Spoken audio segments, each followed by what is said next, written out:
We are live. I think we are live after a while. Hey guys, let's just wait for a couple of minutes. Let people join in. Until then, me and Akhilesh can keep talking about how the break has been and how are you, Akhilesh?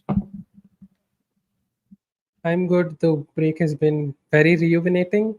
There was a lot of action. Of course, there was a lot of football. There was cricket. There was the Olympics. So a lot of sporting action, and so it's been a nice time to step out of FPL and just have some fun.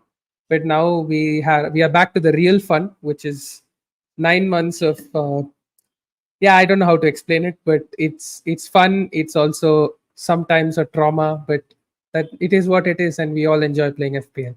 And I'm here to have fun to discuss more FPL for a new season, and let's just get started. Let's get started. Let's just let people join. Let us see if our Yep. audio settings and everything is perfect, and then we can straight dive into the agenda that we have. Pretty concise one, and we're really excited to talk about it actually.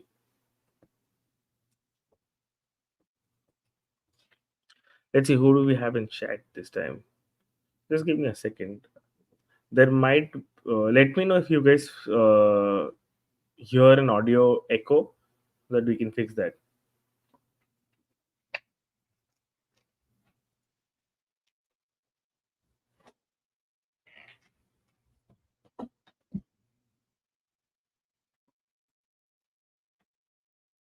Salah versus Haaland. Salah plus Haaland draft.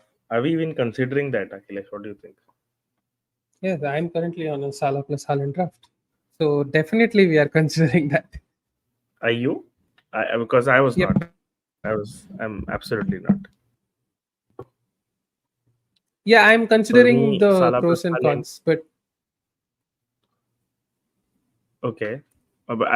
For me personally, it's like out of contention for all reasons. Yep, there should be no we can audio further lag discuss anyway, those right? reasons soon.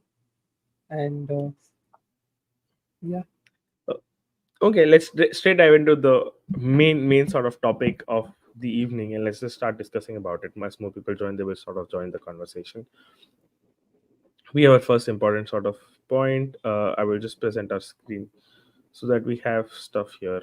Let's just discuss the fixture ticker first, and then, in fact, even before the fixture ticker, let's just switch to our main sort of topic that we want to discuss, which was the premium section, which we have four sort of premiums that are coming up as obvious options there. There's Bukayo Saka, Salah, Palmer, and Son, and we have to sort of pick one for our team. Uh, and both of us have really distinct choices on that. We know that backstage that they were sort of very different. Let's start with your boy Salah. You've been a Liverpool fan. You've been watching the Arnes, not Liverpool Salah, and there's been a lot of chatter around Twitter that he's pretty wide, which is sort of very natural to the game style. If they're going to play possession based game, it's going to hold up the play. He's going to go wide. He's a right winger. His job is to stay wide at times.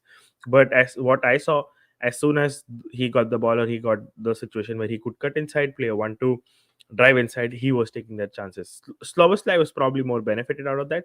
But what do you think about Salah? How did you feel about him under Arne Slot? I mean, firstly, I would just like to point out how different it is from slot to Klopp to slot, and how it could benefit Salah. So for Klopp, it's full high intensity pressing, and then once you win the ball, you just go attack the team.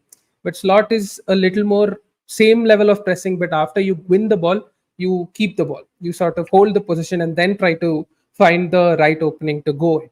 And some of the passing has been sort of like Brighton-esque from De Zerbi, where you sort of try to play through the lines and like play a lot of really daring passes like within the own half, and then there's suddenly a long ball which goes from either Van Dijk or even Allison or Trent that sort of finds the runners, and then after that it's just full on ruthless running behind, where Salah, Soboslai, Diaz, Jota, everyone sort of attacked to that. So I do like that style for Salah because that is when he sort of makes a central movement. We saw the goal he scored against Arsenal in the preseason where it was sort of that build up, and then the high line was exposed and Salah was through.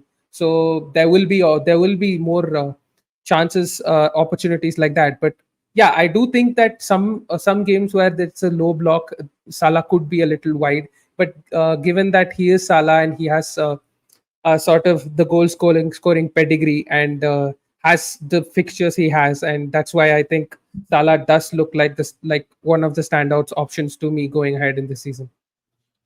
But what I observed out of the game, in at least the game against the last game, I think it was Sevilla or which team, I'm not Sevilla. sure. It was Sevilla.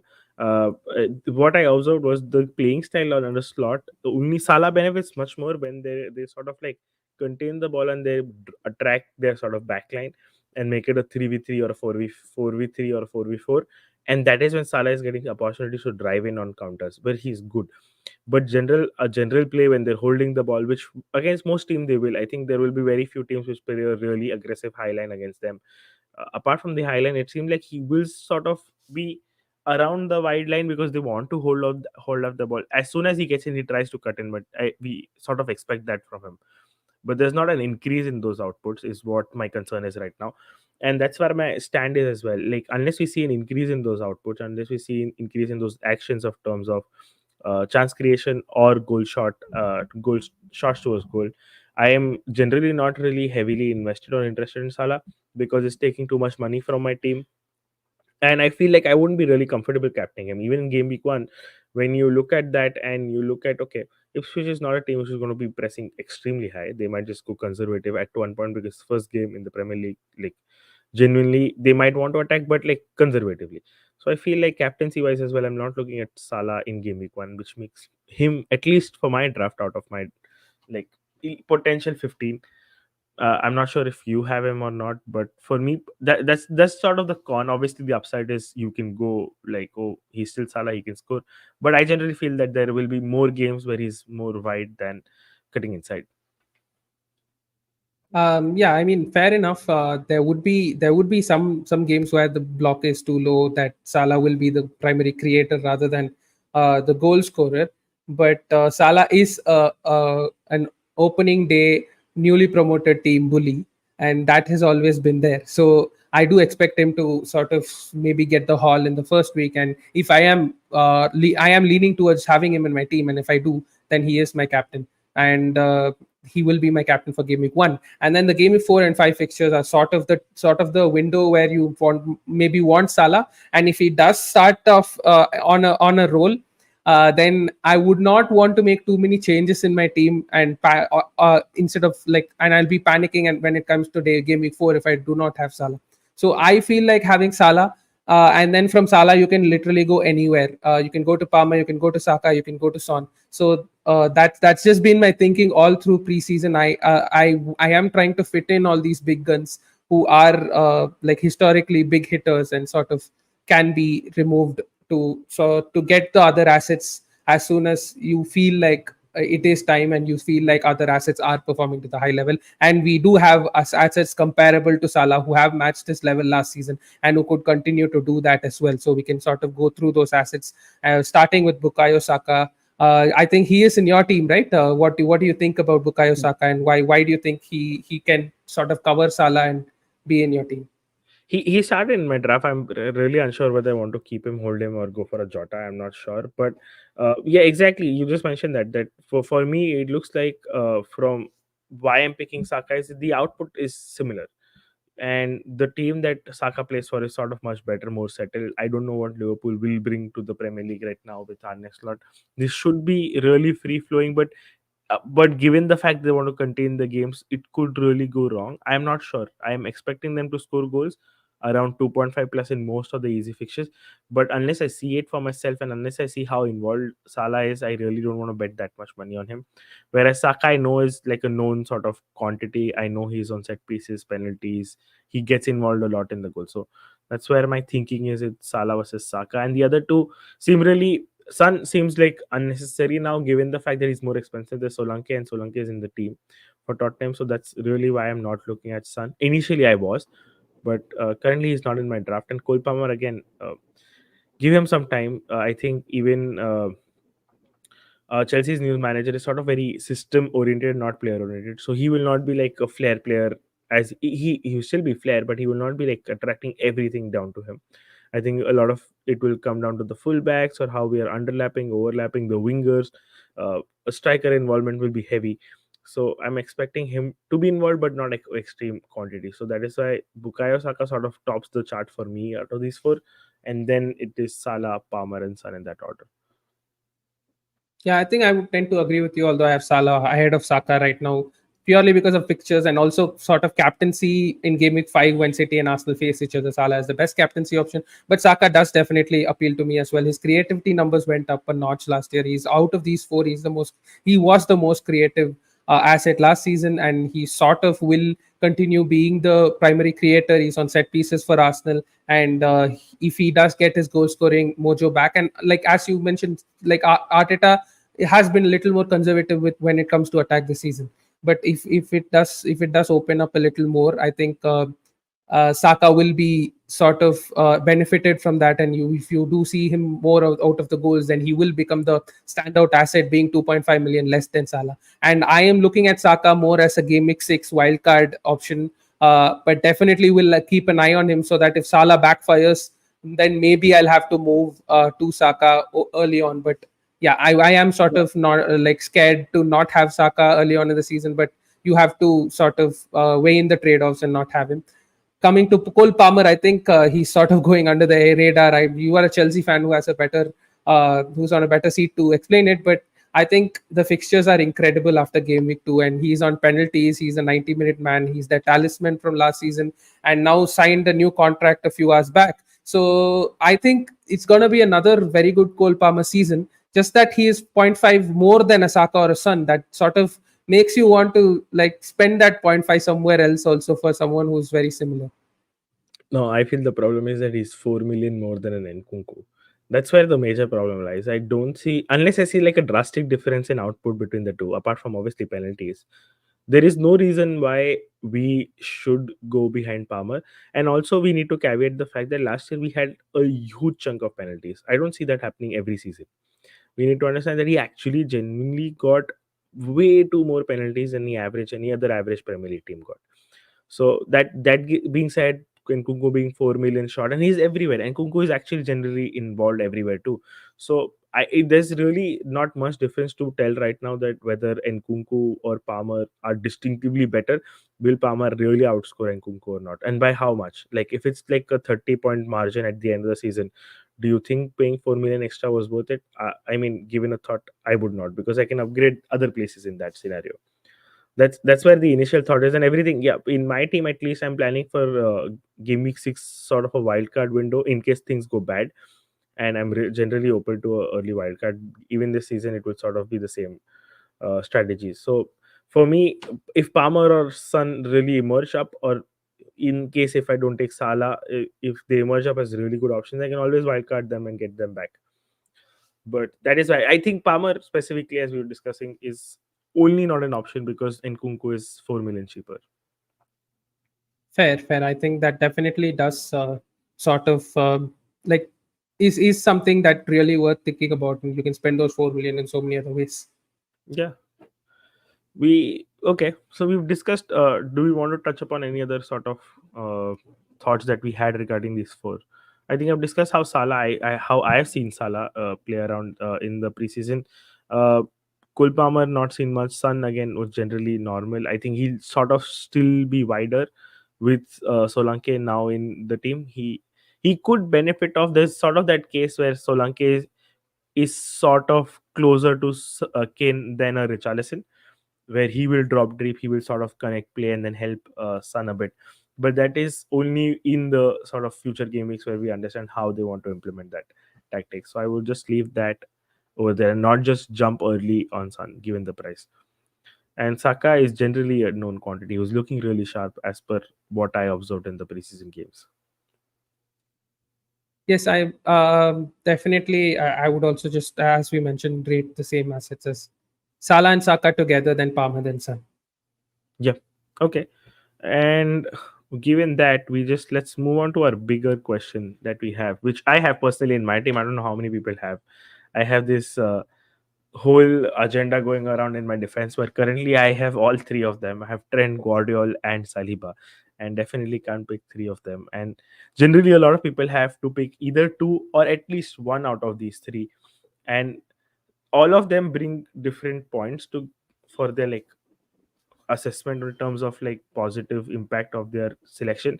I'm not sure which one's sort of better. What do you think? Because given the fact that Trent has better fixtures, he's slightly more expensive. But again, what do you think given Trent's performance in the preseason? Do you think he's going to get more involved in goals? I was actually sort of doubtful before the match he played against Sevilla. I mean, he does scream to be the best defensive asset in the game, and sort of showed why it was in the Sevilla game. I think it was absolutely outstanding. He is sort of in this build up game which slot players Trent benefits it.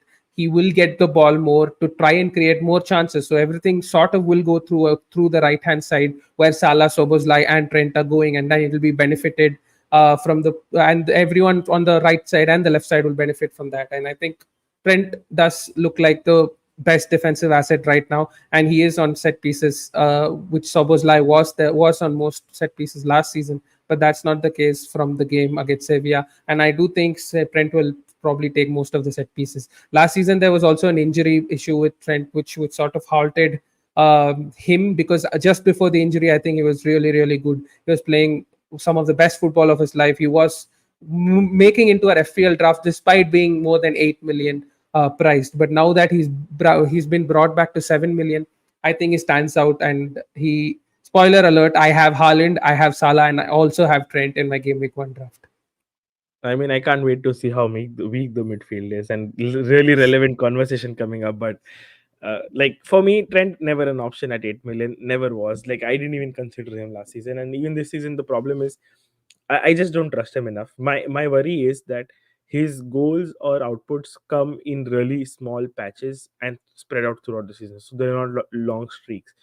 And generally, Liverpool tend to keep less clean sheets than the other two teams, and that's sort of the concern. I want, as a defender, the first baseline should be a clean sheet for me, and then there should be attacking return coming in from that player. I just can't treat Trent as oh it's a sixth midfielder for 7 million. I mean, in that case, good, but where is the attacking output every game then?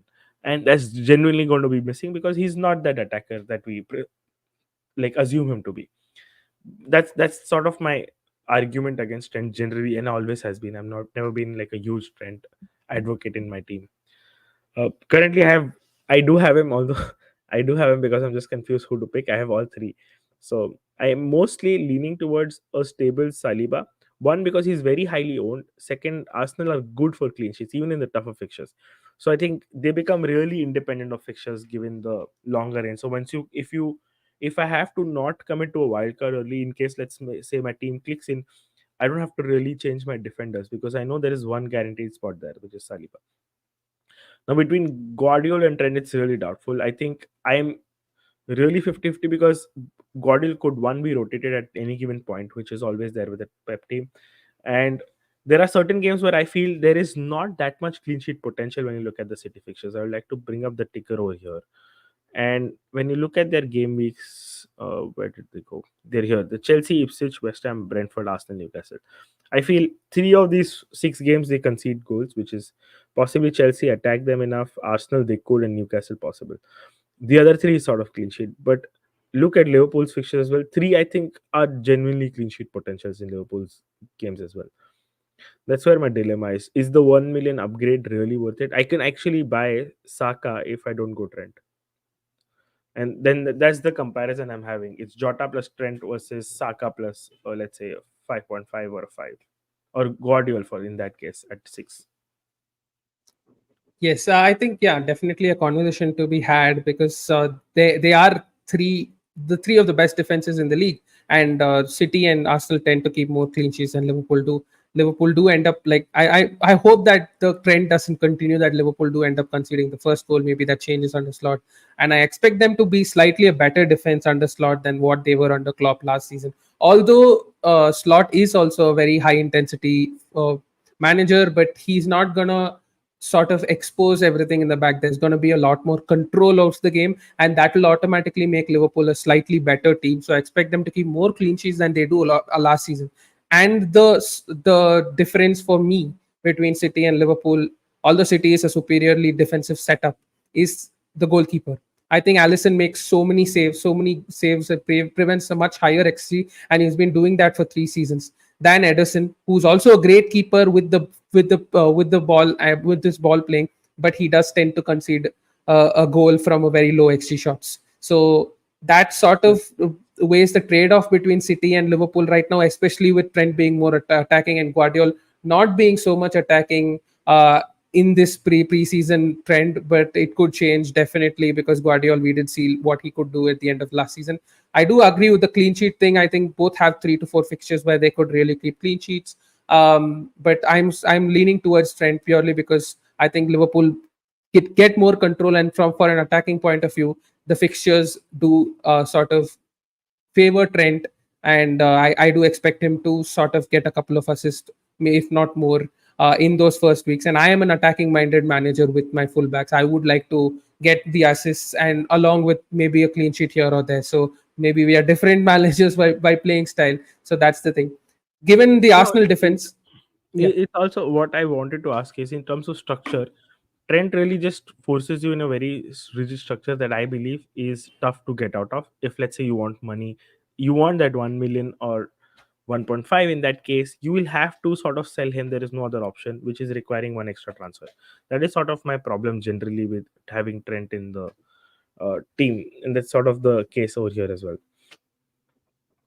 Yeah, I think it does. Like you will have to make compromises on many other things. Like maybe if you have a Guardiola, you can also have an Arsenal defender.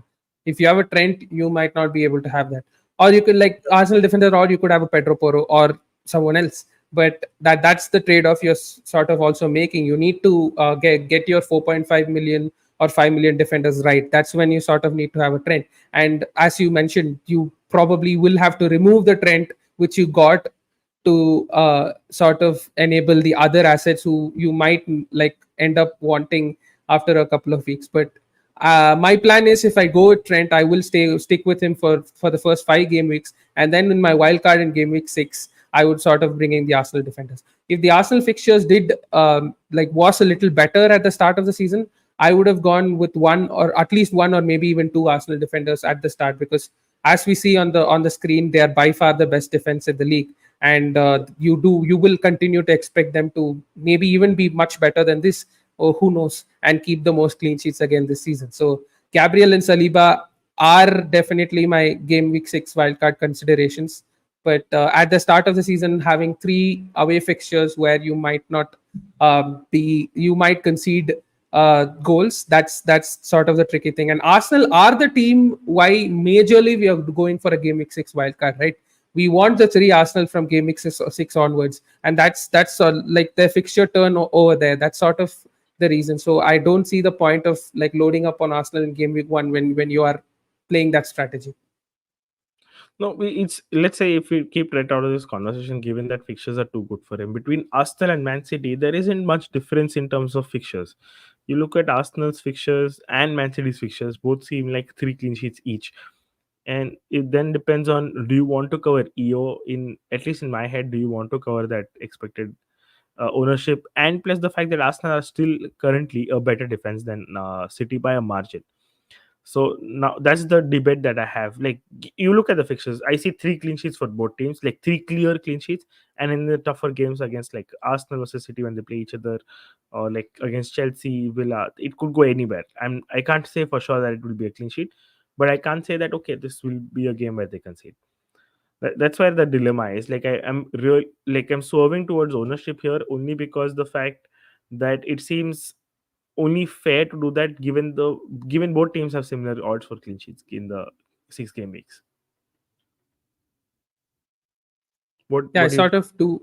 Yeah, I sort of do fall into that discussion, and I do think Arsenal are probably the team to edge towards, given that Guardiola might not be attacking too much, and Saliba and Gabriel do have that goal potential once in a while, because the set pieces they do get are great, and Arsenal are also the best team when it comes to scoring set piece goals.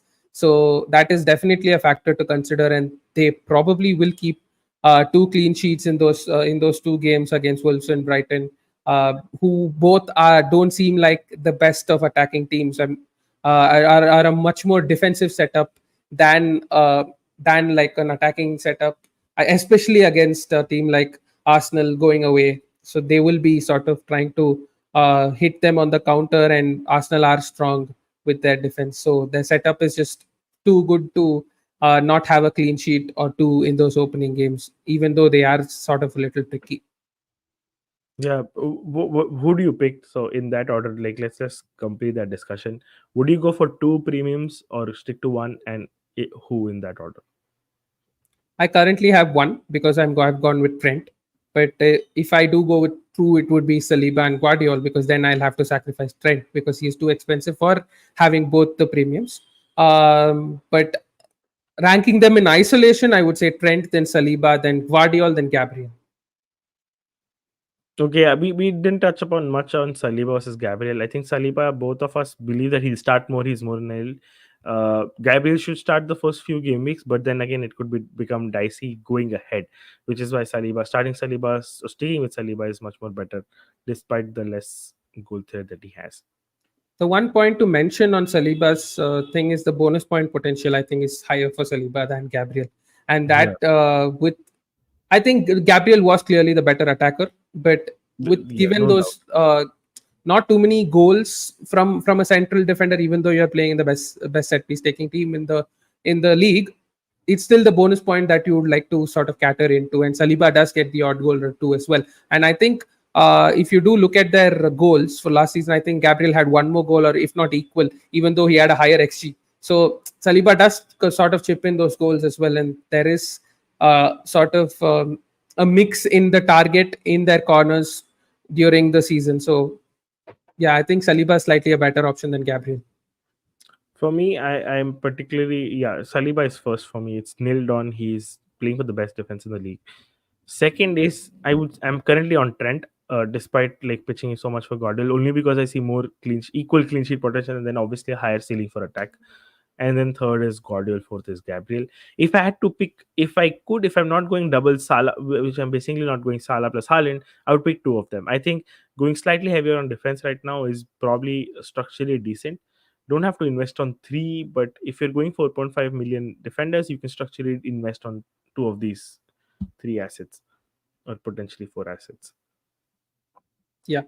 But we'll move on to another important topic that we need to discuss. Obviously, defense. Just like touching upon the defense, I wanted to ask this question. I was looking at this chart. A lot of people considering, which is sort of the next topic as well, a double up on the Crystal Palace defense. We get two sort of inlets to their defense at 4.5 million. Henderson being one of them, Anderson being the second. Uh, Defensively, the data is good, but do you really want to double up on a Crystal Palace defense? Is the question. Another question Because where I have currently, an answer that yeah. I am currently doubling up on the Crystal Palace Oh, defense as well, which I'm not sort of too confident in. I don't think there's a better goalkeeper than Henderson right now, although there is Sells, but there is a Miguel question over there who starts for Nottingham Forest. Although Sells looks like he'll start, there might be a rotation which sort of makes me like not 100% sure to go with Nottingham Forest, although they do lie early on in this sort of chart. yeah. And the other one is probably Fleckin, but they have 3 to 4 very difficult fixtures. So I'd rather just look at sort of getting the Pets defense having the better fixtures over there, and it's just an add up on Munoz I currently have in my draft. Could be Anderson as well. I've not sort of decided on that, but the goalkeeper is just that there are not many better goalkeepers than Henderson. That's purely the reason, and he is sort of the high ownership pick. And for a goalkeeper, I just don't need to sort of try to go against the room where you don't have so much high of a ceiling. That's basically my thoughts about it. I really want to agree with that, and honestly, I have so far like Henderson in my team, and I have Munoz already. Like he's been there in my draft since game week one, but it just makes me very uncomfortable having two defenders from the same team and playing them in and out. I mean, you'll see at my team and then structurally understand that why do I feel so. If I remove Trent, then it would become really easy. I would just go Pickford For point 0.5, I have enough money in that case, and then there is no debate to be done ahead. He's the long term goat keeper that we generally have. So that's sort of the Yes, if option in my Pickford head was right now. 4.5, I don't think it would be a conversation. Yeah, even at 5, I don't think he's bad value. Given the fact that he's generally a very good keeper, I think he's not that bad. But Henderson also has that safe potential. So it's at this point really to say, oh, that Pickford is better than Henderson seems like an unfair comparison to make. So Yeah, I but am. Yeah, go yeah, ahead. from the graphic on the screen, you do see that Pickford has conceded 5 goals lesser than he should have in comparison to Yeah, I mean, generally he's like the Henderson. one who So saves the yeah, XG. He's like the delta monster, anyways, which comes in obviously for his benefit. But that's what I'm saying. Like when you look at the peak Henderson seasons again, he's also good. So there, I can't really make a fair comparison and draw like, okay, Pickford is better than Henderson. But we know generally that Henderson has done well in those scenarios as well. That's the only reason I'm considering the 4.5 double up over the 5 million sort of Pickford upgrade that is possible there.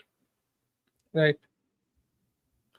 But yeah, apart from this, I don't see a lot of teams stand out for defense. We've talked about Nottingham Forest and Crystal. I don't have a particular view on Nottingham so far, unless I see them in the league how they want to structure and play.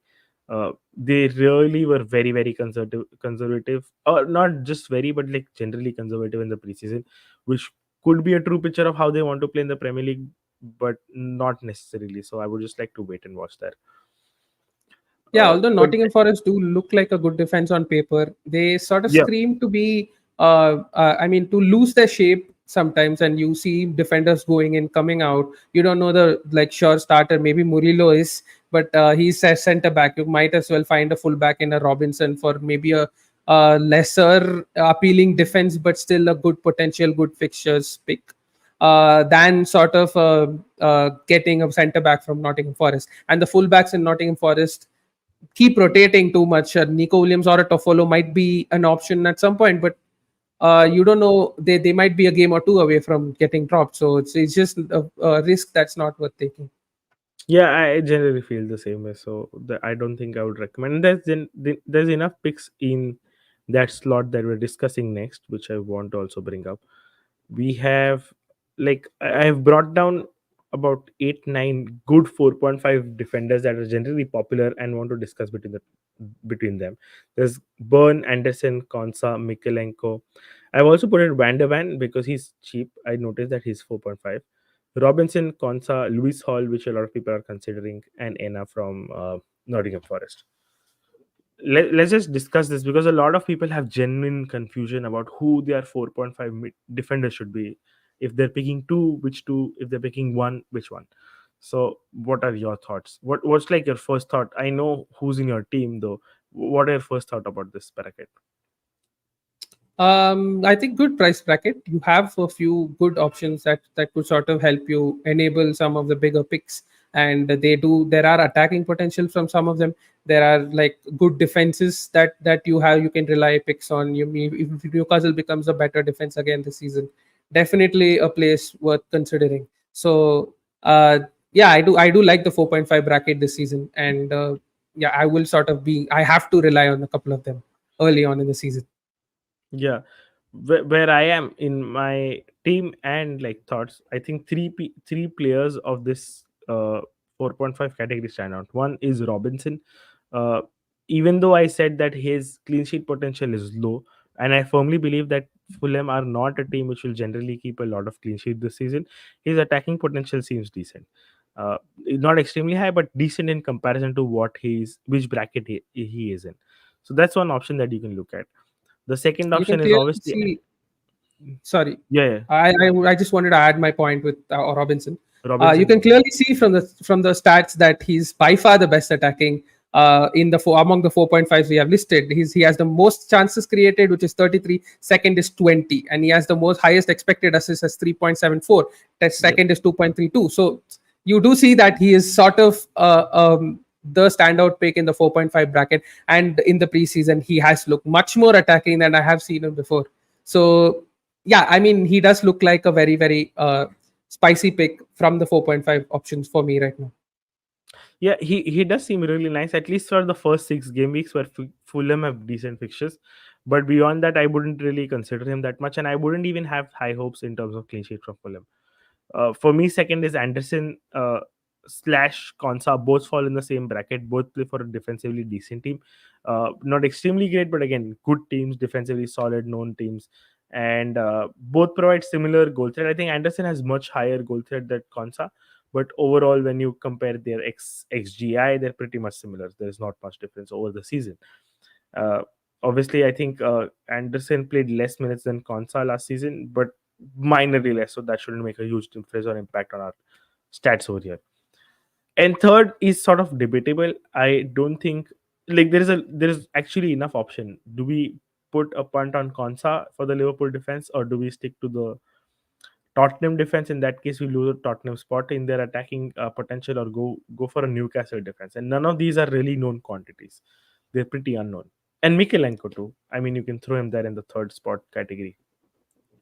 Yeah, I think the best alternative to Pickford, not having Pickford, is having Mikolenko in the same team where they do keep clean sheets. You back to the Sean Dyche of the old, sort of looking at not conceding a goal first and then sort of pipping a goal. And in that bracket, I think Mikolenko does stand out and looks like a very good option for me at the 4.5. I think I have him at the same level as Anderson and Konsa. So it is like your trade-off between those three, where you who sort of suits your team, which two you can rotate well, and depends on the other 4.0 asset also you have in your team. So sort of that's my suggestion around the 4.5. I think Anderson, Konsa, and Mikolenko play for good defenses and have good value at the 4.5 bracket. When it comes to Newcastle, I'm just not sure because the centre back problem is not solved yet. Botman is out for a long term. Gay is not been signed yet. I don't like Burn being a centre back or a left back in that team because they do sort of get weaker and he gets ran behind very easily. So that's where their weakness did start last season, where he was exposed way too easily. But he's continuing to play for Newcastle. Lewis Hall is not nailed for me because there Yeah, is a he's not. Livramento who can play left back as well, and I think he does look the best left back out of the team whenever he plays. And if Trippier is continuing to play at right back, you can't make such a good player like Livramento stay out for so long. So there is a rotation risk also over there. So I'm just not too confident with Newcastle. The fixtures are not great as well. And then touching up on Kwanzaa, yeah, I think he probably does emerge as an option for Liverpool because the ball playing potential for Kwanzaa is much higher than Konate. But that doesn't rule out Konate from starting games at all because Konate is also quality defender for Liverpool. Yeah, he's more So I experienced don't. too. He's more experienced as well. Yeah, definitely. So I don't think he's going to be starting every game. So it's not like he's a gift at 4.5. So I don't scream the Kwanzaa pick too much. Maybe if he starts like cementing his place and seems undroppable, that's when you might have want to jump onto him. But early on, with so much unknown as you mentioned, it's too risky. So, like, we touched upon, like, I want to touch this as well. We touched upon the double defensive going for Crystal Palace. We also have Eze. My problem with that also structurally is a bit where if the Crystal Palace attack looks really good, it doesn't leave us an option to go for Mateta, which seems like a problem at the start of the season. Which is why if I am picking Munoz, it actually Munoz. That is why Munoz is sort of becoming a problematic quantity for me because if I pick Anderson, I can pick up a Pickford, solves my problem. If I pick Henderson, can pick Mikelenko, solves my problem. So it doesn't have to be double up. Unless I go double up, Munoz doesn't make sense in my team, and that generally would be a problem for most people who are looking at Munoz because the other alternative keepers are not as good as Henderson, and the only good upgrade is Pickford available. So that's something to consider. Personally, I would say if I generally believe that Munoz is really good on paper, so I would keep him till your wildcard window is about 6 game weeks, and then stick with a double defense if you want to. If not, I think Munoz plus a Pickford, if you have the money, is ideal. If not, Mikelenko plus a Henderson is also fine. Anderson plus Pickford is also fine. I think either or combinations are decent. Personally saying, there's something to consider because that's exactly where my draft dilemma is right now. I Yeah, just same. quickly, yeah, I would ask like to see your rankings on these, like top two, not three. I think top two of these defenders. I think Anthony Robinson is number one. He's in my draft, so just putting that out. And I would say with the fixtures early on, Ezri Konsa is the numbers is number two for me. Okay. Yeah, for me, given the fixtures and the rotation that Robinson offers, especially with Barco or someone like even Crystal Palace defenders, I think he is one. For me, it's then Anderson, because he's sort of higher goal threat. He's genuinely decent on goal threat, and then you can figure out your keeper options over there. And he's a good alternative to if you don't want to go to Amuno, who's just 0.5 more expensive. Yeah. But yeah, I don't have. Are we missing out on any other 4.5 out of this list? I mean, I just curated that which No, of I the don't ones think we are are we popular. are missing out on someone significant. Maybe the Nottingham Forest defender, but we mentioned about But again, that, we so just covered about that's that. fine. Yeah. Uh, just a small touch upon the 4.0. I think there are quite a few decent options. There is Barco, who sort of stands out. He's playing left back, starting at left back for Brighton. He's on set pieces. He's not going to. He's going to keep starting until Estupinian is coming, or maybe they sign a new left back. But at the moment, he does seem like he's starting. He was signed as a generational talent from Boca Juniors. He does look like a high potential left back, so he might as well just cement his place, because last season we saw Estupinian was poor. And then for the other 4.0s who might be like much lesser used than Barco are Howard Bellis from Southampton. The two Leicester centre backs, Vestergaard and Fayesh, they also start. And also Ben Johnson, the West Ham player who's now in Ipswich, who plays as the right back or right wing back. So there are a few 4.0 options, more than like starting options, more than we've had in previous seasons. So maybe like it could be this year could be the time where you can sort of have two 4.0 defenders and start with that. So that's not a like the worst of options to go ahead with, especially Yeah, with yeah, yeah. Glad we touched upon that as well. Actually, Barco is probably the most popular. I think the next one is I think Fice from Leicester should be second because he's nailed on, as per what I have read and seen. The Southampton guy, I don't know if he's Southampton or Brentford. He's also pretty nailed. I forgot his name. it's Howard Bellis, Yeah, how Southampton. Southampton. Yeah, so he's pretty nailed too. So you can look there. But I think Barco to start with is decent option. One in the chat mentioned Watkins is back, which was the last sort of the topic we wanted to discuss and cover, which is the forwards discussion going ahead.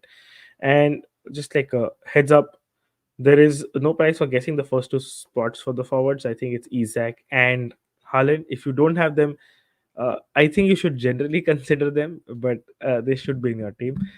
Uh, the third spot is sort of the debate. We have players ranging from a 5.5 million to an 8.5 million bracket, and it really depends on how much you want to spend. The and currently in my team, I'm at Solanke. I'm generally advocating for him, but which means that I have to let go of Saka.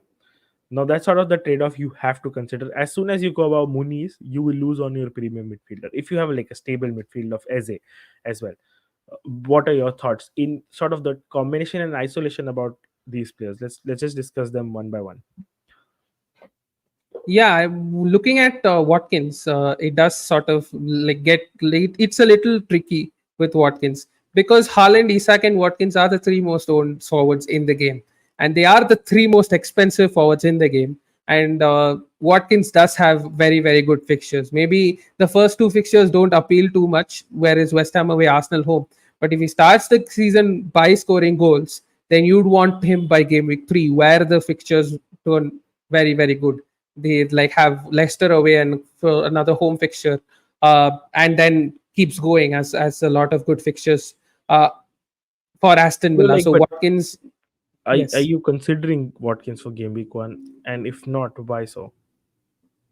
I'm not considering, just because I think Isak is a better option at the start. But Watkins does sort of seem like a player I would not. I am scared of not having, and I would like want to try and fit him in, but it's just not possible at the beginning.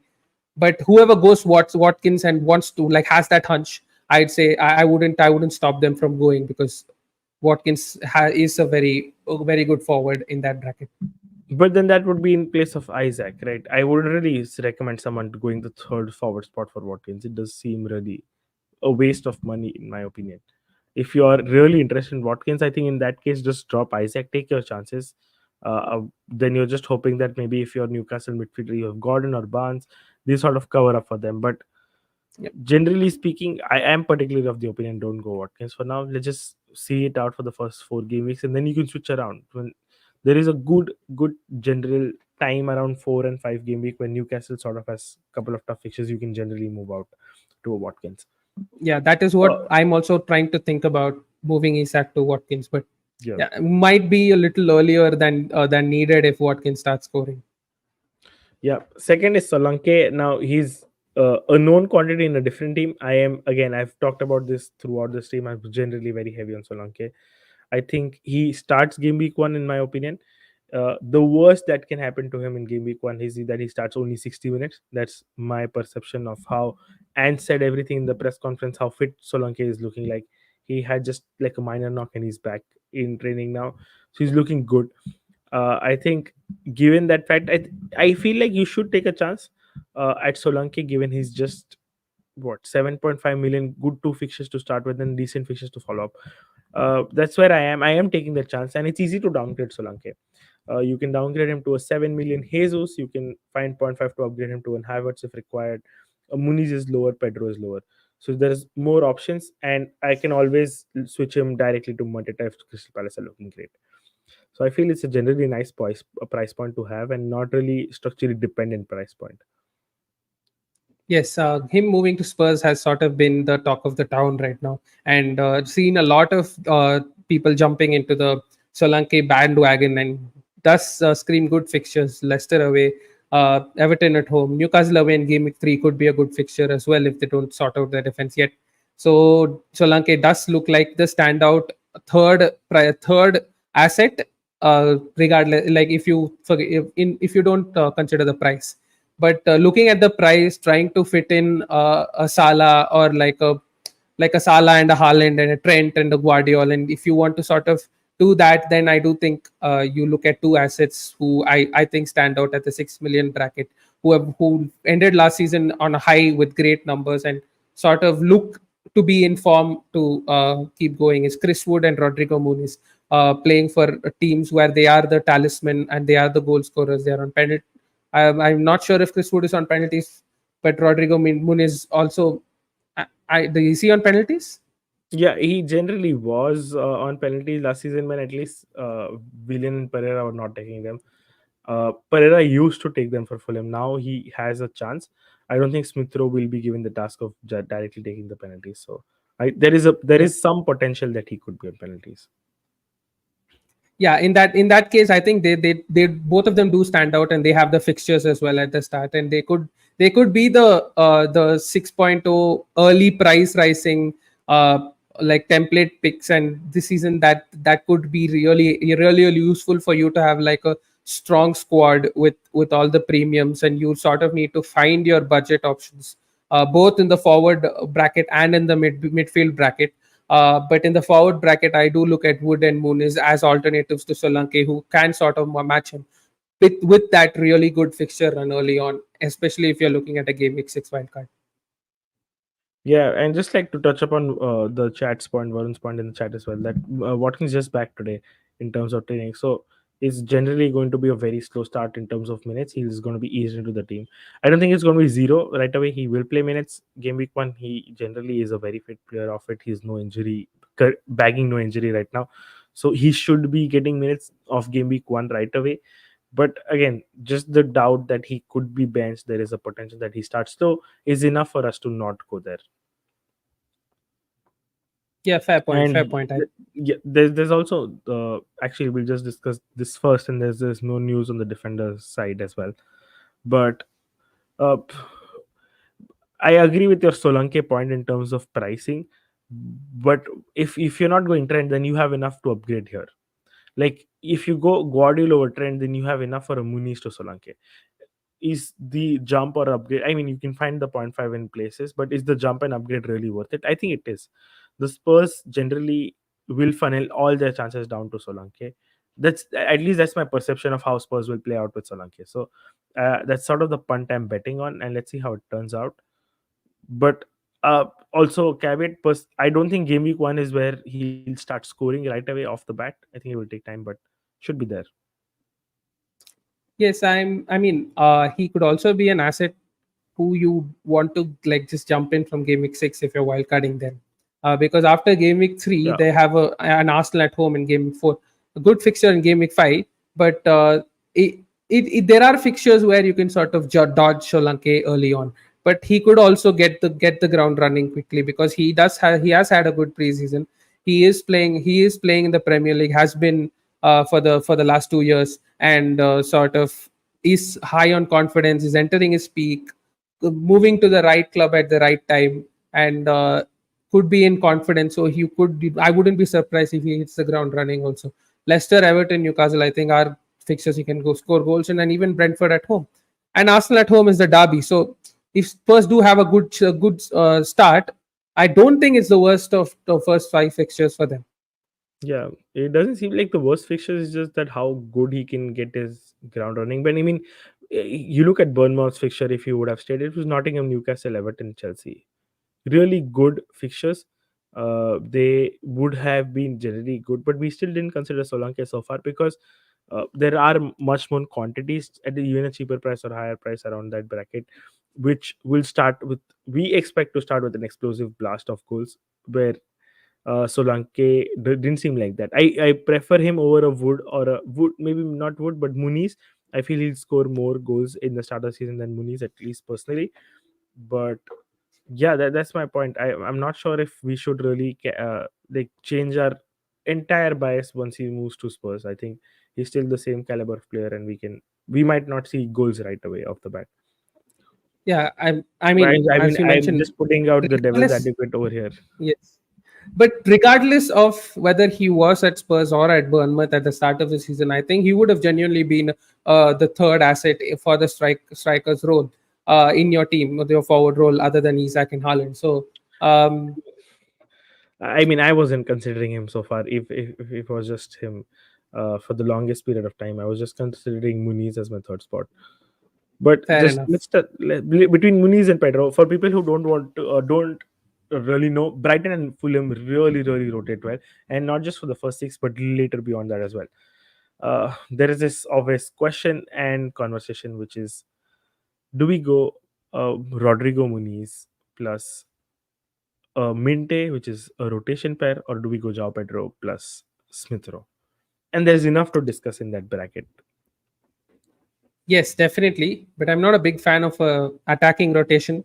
So I would just want to stick with one of them and sort of spend the other money elsewhere. So I just would go with one. That's just my personal pick. And out of the 4 picks you just mentioned, Rodrigo Muniz does stand out for me. But if you are going to Solanke, then the question is between Minte and Smith Rowe.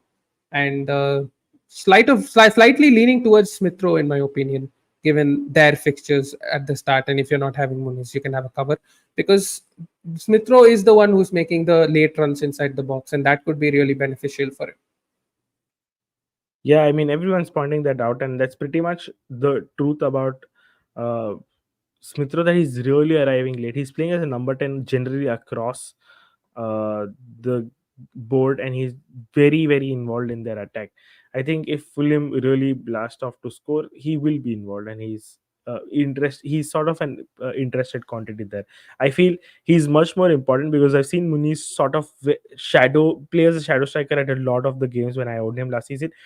That essentially, that which translates to that he will draw the defender away from the number 10 position. That is why last year, even when Muniz was scoring a lot of goals, you saw a lot of the goals still being involved and given to a lot of wingers, despite him being on a hot streak. Like, he was kicking the ball and everything was going in. Despite that, there were other players getting involved equally, which really showcased how he plays. And that's sort of, I think, will be the trend with Muniz and ESR too. And with there's a question like who's on pens, ESR or Muniz. I feel given that Muniz has been on the club, he's probably the striker. I think they will pass it down to Muniz. Not sure if ESR will take them up right away from like him. Ideally, it should be him if Andreas Pereira leaves, which is the chronological order that should be followed. Yeah, I think it will be Rodrigo Muniz as well. There might be times where they might start both the strikers instead of shadow striker. Then I might that Raul Jimenez would probably be on penalties, but that's not going to be Yeah, a this, common yeah. thing. So it's going to be Rodrigo Muniz. I feel that's my personal understanding. Yep. But then, given that Solanke could possibly not be on pens, do you think Muniz would be a better option, given he's cheaper and on pens? I'm leaning towards Chris Wood right now as a 6.0 option. Uh, So it's that's just some play. it's just my play right now. But yeah, I think Muniz would also be definitely a very good option. No, between the And two, he it's has actually Ipswich at direct. home. Ipswich at home in Gameweek 3 or something. So that's also very good. I still prefer Solanke because of Tottenham's attack. Honestly, even if he's off pens, that's where my uh sort of money is. I would still prefer him over Muniz. And for me, Mateta, Jao Pedro, and Wood are sort of third third spot third in the third spot race. I'm generally not considering them. Wood was really good in terms of consideration. A lot of people are going there, and it makes sense because he's in that zone. Nottingham look like a counter-attacking team, but I don't think it's really easy for Nottingham given the fixtures that they have. Mateta and Pedro. Pedro makes a case for a lot of teams because he really pairs with ESR well. For people who want to go to Salah plus Haaland, I think Pedro and ESR are the combination you should stick to. But for Wood, I am generally not an advocate. I don't think the fixtures really play out for them. They're not counter-attacking games, particularly Bournemouth, Southampton maybe, but the other Wolves, Liverpool, Brighton, Fulham, very controlling games. They would. I don't think they have too much to dig in there. Yeah, Woods Yeah. minutes will also be a problem with Ione. I think Ione will not start game week 1. He'll probably be eased into the game and the team eventually, like every 2 3 games, 30 odd minutes. But Wood doesn't obviously become a long term pick right away either. Yeah, Wood is a very short-term pick, and with the it's just a fixture ploy in the first three fixtures, especially after that, as you mentioned, it does get a little difficult. Yeah. And he the other reason is he's carried his form from last season to the preseason. He entered the last season on a high, and he's entering the preseason with a few goals and also assists. So that sort of stands out for Wood. And with Taiwo, I think he sort of is the long-term better striker, but he's very injury prone and he's not able to get a string of few games, and he like when he does play he also scores goals. But Wood currently is sort of looking at as the starting number 9 because Ty was sort of lacking in that fitness bracket, and not sure how many games on a row he can play together. But yeah, that we need to discuss an important aspect of the game which I've just like prepared fixtures for, which ultimately is down to that, which is between Rogers, Smith Rowe, Minte, and a lot of people considering Harry Winks, but basically that 5.5 million bracket. And I have not Harry prepared Winks is a stats on him. 4.5.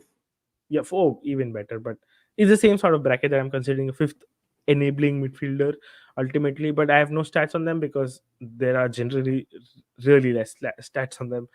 Minta is new to the league. There's not much on him. Harry Winks is generally never played. Nothing on him. It's between those four options. What do you think given the fixtures? I have a very clear cut name in my mind. I think it's ESR all the way long. Minte is the flair pick, but again, he's an unknown quantity. For me in the Premier League, I wouldn't jump on him. Plus the Manu plus Manchester United plus Arsenal fixture in Gimmick 2 and 3 sort of put me off really. ESR long term pick. I'm not going Muniz. Really covers that up for me. What do you think? I think ESR sort of probably is the best option, but I would like to add a few more names because 5.5 million and 5 million bracket could sort of, again, as I mentioned, the 6 million forward bracket could be game changing for you in a long term. And I do expect at least one player to emerge out of that, if not more. I think ESR, as you mentioned, Minte definitely. Daishi Kamada from Crystal Palace, who's playing as the shadow number Yeah. 10 alongside Eze. So, and if Eze is sort of rumored to maybe leave also, if that happens, Daishi Kamada will probably become the main man over there. There is Ben Brereton Diaz, who's now in Southampton, who looked good towards the end of last Scored a season. goal in the Could be an preseason. option. There is Semenyo, who could start at strike with for Bournemouth now if Jebison is not playing at strike. With Enes Unal out for long term, Semenyo could start at strike, so that's an option. And coming to the 5 million bracket, I think it's you have three options who are sort of leaning towards the start of the season at least, not long term, all short term options. Maybe Rogers is long term.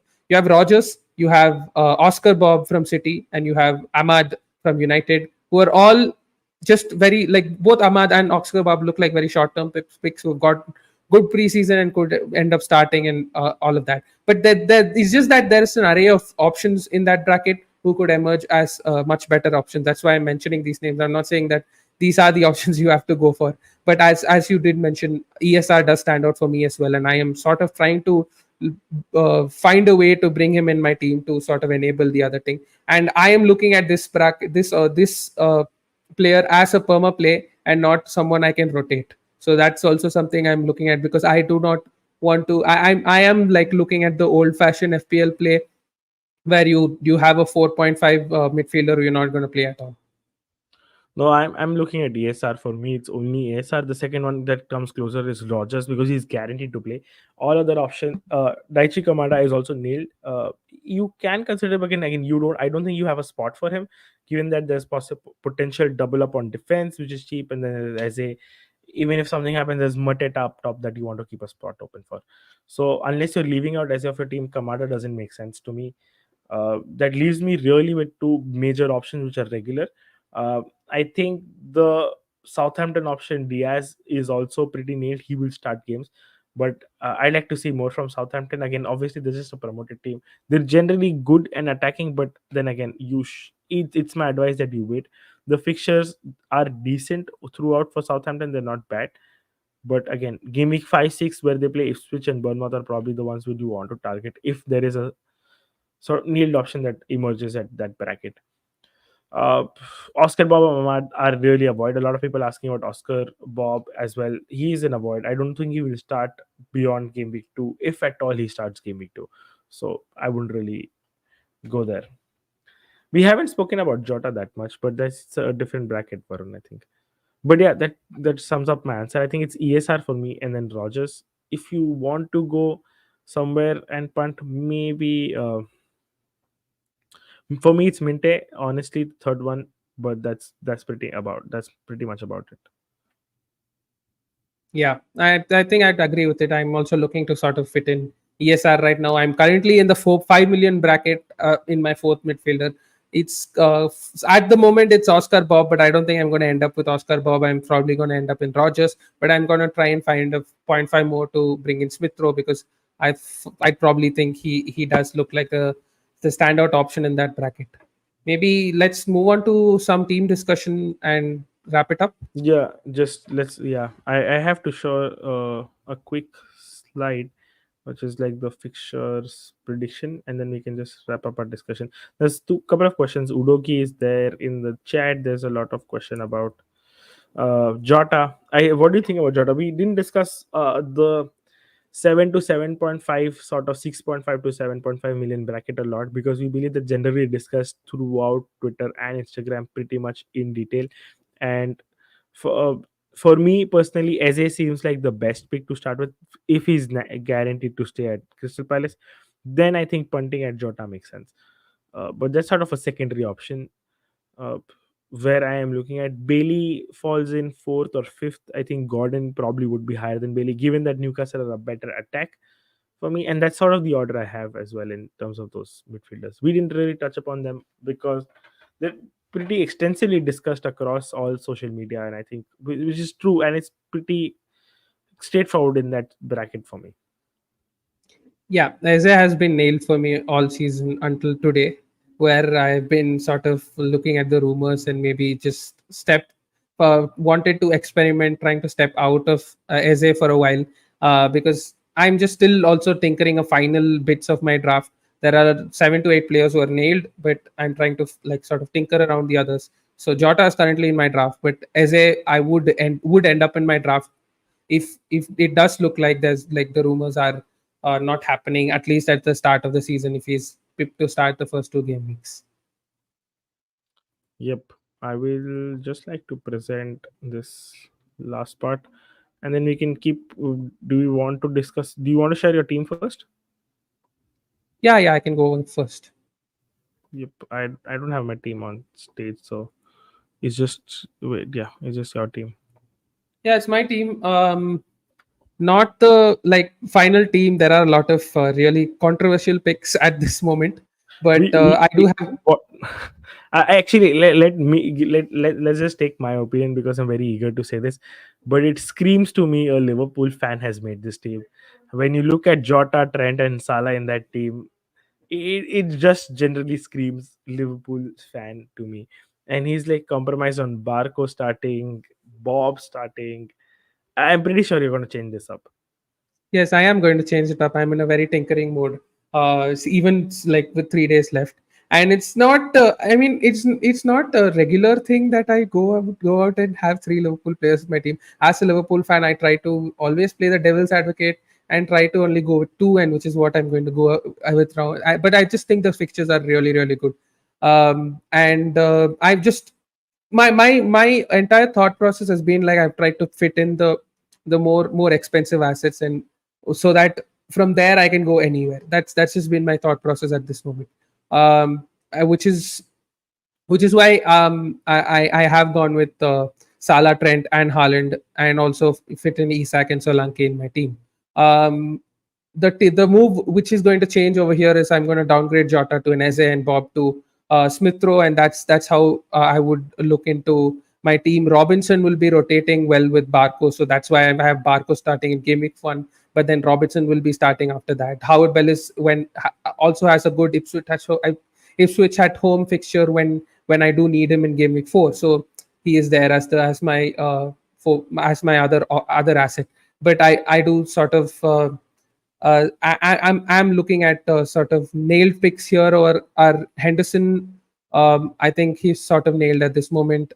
Alexander Arnold, Munoz, I'm not sure if he's nailed. The other route for me to go to Smith Rowe is by downgrading Munoz to a Konsa or an Anderson, and then doing a Bob to a Smith Rowe. So Munoz not nailed. Robinson is nailed. Parko, Howard Bellis, and then in the midfield I have Salah, Jota right now, and Kunku, and Bob, who's more certain to switch to a Smith Rowe, and then Haaland, Isak, and Solanke. That's where my team is leaning towards right now. Yeah, there's pretty much a lot that will go around in your team, I feel. Keeping the structure same, but it looks like a good baseline structure to have. Obviously, like I pointed out, 3 Liverpool assets, Bob, Barco starting, all of those things have to really move out. But I think overall, it still looks like a good template to start with. I Yeah. actually have my team available too now that you showed yours, which I was not going to present until the deadline, but let's just go ahead and do that.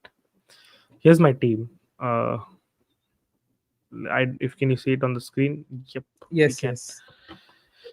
There is the screenshot of my team, which currently says Henderson, Fabianski in goal. I have Saliba, Barco, Munoz, Robinson, Guardiol as my back five, Smithrow, Bailey, and Kunku as a Jota, Solanke, Haaland as a. Now the problem is I have 2 million in the bank, not enough to upgrade a Jota to Saka, and it generally makes the midfield really weak.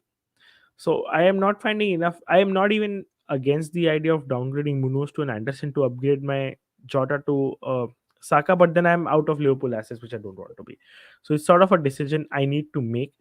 If I keep the money, might as well just upgrade Guardiola to Trent. Leave the 1 million in the bank. That's okay for other upgrades. But where do I generally strengthen the midfield is the question coming.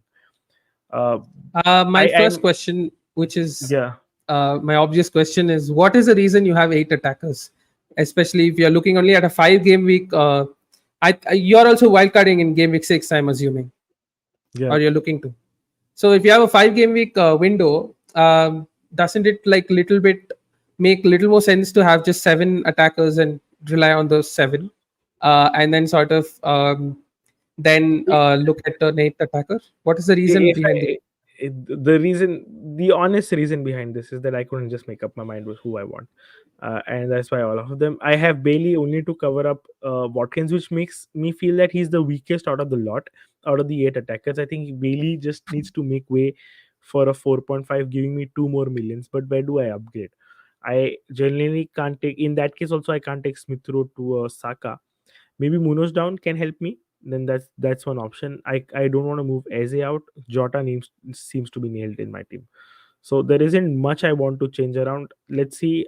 And I still want Trent. So let's see how it goes. For now, the only reasonable option is Bailey down to a 4.5, Smith Rowe up to a Saka potentially, with Munoz out in that case. Sounds good, but I do see that the way to like have the more expensive midfielders is to sort of price down on your fifth midfielder, which probably is Smith Rowe or Daily, from what I Yeah, see and it maybe to or be. price down Guardiola down to 4.5.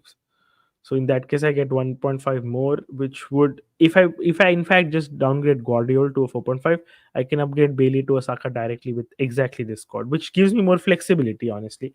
So that's sort of a decision I need to make as well. Yeah, That's yeah. where I am with my team, yeah. And we move on to the next one? Yeah, this is also something I wanted to share, just like PL goals, expected odds, and percentage of clean sheets. Uh, Three fixtures obviously stand out, which is Leicester, Tottenham, is Ipswich, and Liverpool. Arsenal, Wolves also seems like good, and Newcastle, Southampton on the fourth one. So majorly trying to target these for captaincy and clean sheet, but we'll discuss this more in detail, obviously closer to the deadline, which is the deadline stream. Just an overview if people want to take a look, take a screenshot. We've taken it from Rob TFPL from Twitter, so you can find it irrespectively over there. But yeah, anything that's exceptionally stands out apart from the obvious four games? I don't think we've done any justice to Manchester United. We have not discussed a Yeah, I just single thought asset about from Manchester their United club. seeing 2.25 goals, and I'm like, nah, Yes. this is like You I can think go we just back to the found it fixture ticker. They don't have bad fixtures. So I have seen quite a few drafts with Bruno Fernandes in it, but at 8.5, it does sound a little more expensive to me.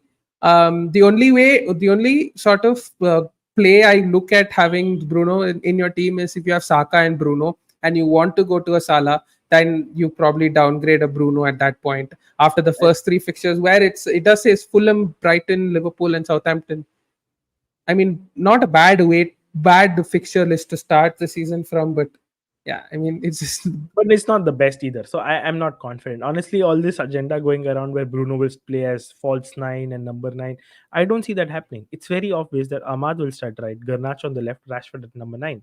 They have a set sort of system for this. It was only Manchester City, that is why that sort of formation happened. In any other game, which is the lower side teams that they play against, I don't think they will adapt something extremely different from what they generally play.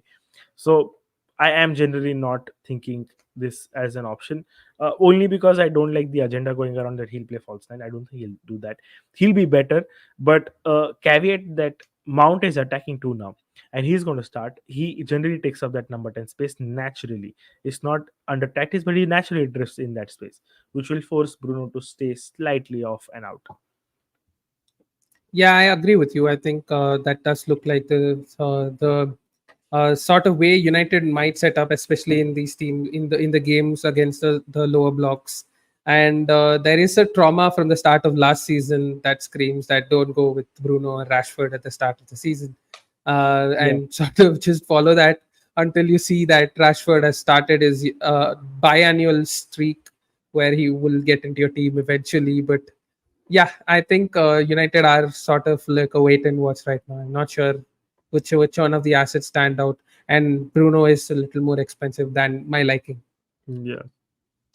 Just before we leave, let's quickly go back to the graphic we had for Gameweek odds and just cover up a couple of questions. We had questions on Mbuemo. Do you think he's a good option or not? Uh, Personally, it's like an unknown quantity in terms of how attacking Brentford could be.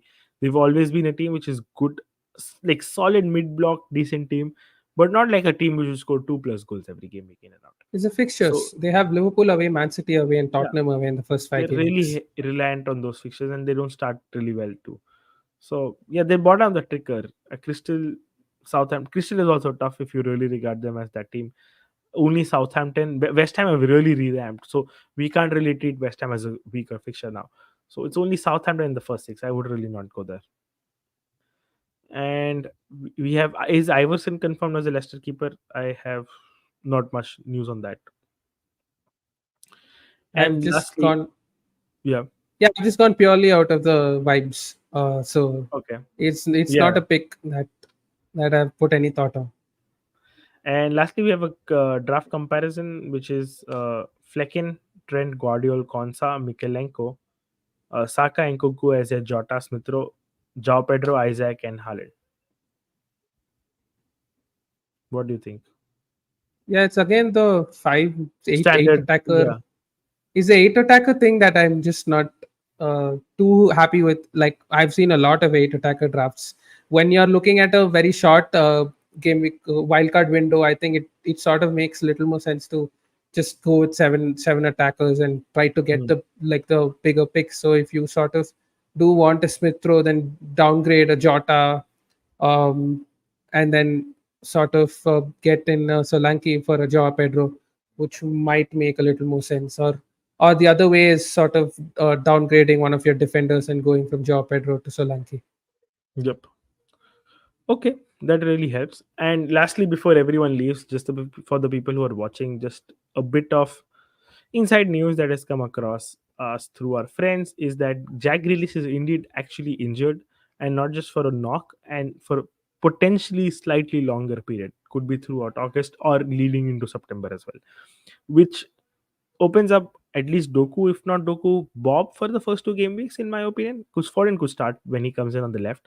And for people who like Akhilesh who are considering Bob, you might want to rethink that, because now we have and it's pretty much confirmed. It's a personal contact with Grealish, so it's pretty much confirmed that he's injured. He's not out for a knock. He's injured for a while, for an unknown time, which means at least for the first two game weeks he'll not be appearing there. At least that's what I want to claim. I mean, you can obviously pick this off. It's not my first-hand information, but pretty reliable source. Can consider Oscar Bob after all, Yeah, I'm still not sure I'm going to end up with but you'll Oscar have to Bob. It's remove him just that, anyways in game week 3. So yeah. that's something you want to consider. Yeah, the issue is 5.5 to 5 million is easier than 5 to 5.5 million. You don't want to do your transfer in that price bracket either ways. But that's, I mean, Yeah, that's I would good. just Yeah.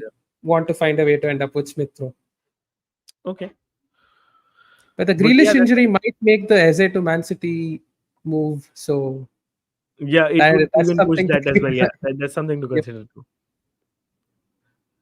Yeah, and that would make more sense, because Zaha being called back to Crystal Palace seems really, really odd, despite having Eze in that same position. Yeah. And they also have Ismail Assar. So Yeah, he will at some point become a starter for Crystal Palace. Who knows? I mean, hopefully not for us, but who knows. On that note, we'll wrap it up. Thank you guys for watching us throughout. If you like the stream at any given point, please hit the like button. We don't keep bugging that in during the stream. If you are new to the channel, please consider subscribing to the channel, and make sure you hit the bell icon, so that next time when we go live before the deadline, which is the deadline stream, you are notified. Any last minute thoughts, Akhilesh? Um, very. I mean, it's 3 more days before we start panicking and sort of having that sort of mood that we are going to miss out on the best FPL assets. I know that's a feeling I will have. That's a feeling everyone will have. But it's okay, guys.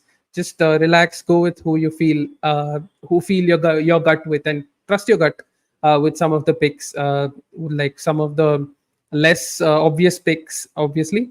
But yeah, good luck to everyone for the season. Good luck to you as well, Anshuman, for the start of the season. Let's have a banger of a season.